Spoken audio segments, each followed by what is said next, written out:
As we announced earlier this morning, Kansas City, Missouri will extend its current stay-at-home order in effect until April 24th, until May the 15th.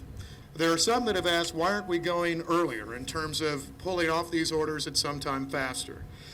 And I think in some ways we've already answered and addressed that point. But we want to make sure that we don't see the sorts of spikes at some point that we've already seen in places like Detroit, places like New Orleans, frankly what we're seeing right now in the St. Louis metropolitan area. St. Louis, which is a metro that only has 700,000 more people, has a dramatic outbreak in cases. Today, the county executive in St. Louis has announced that they're going to have an indefinite order. Indeed, the mayor of St. Louis has said the same. So for some who would say, how are we inconsistent or consistent with Missouri? This morning, there are 1.5 million Missourians that will have an order that may likely extend long beyond our own. We think that this is a good and moderate approach for us to try to make sure we're addressing these issues. A few other things. Some people may ask, is this indefinite? What do extensions look like? The reason we're having a conversation today about May 15th and not a conversation about May 3rd is because I wanted to be honest with the people of Kansas City and with the people of this region.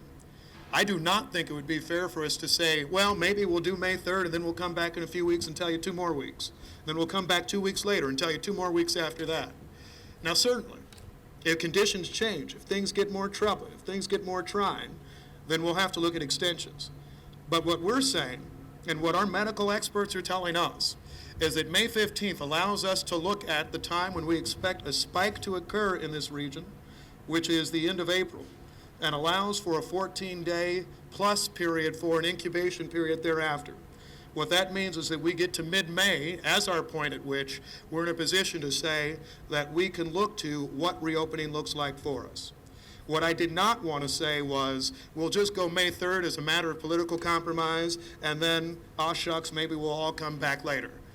I know Kansas Cityans want to see the light at the end of the tunnel. I think today in Kansas City, Missouri, we're announcing what that light at the end of the tunnel looks like.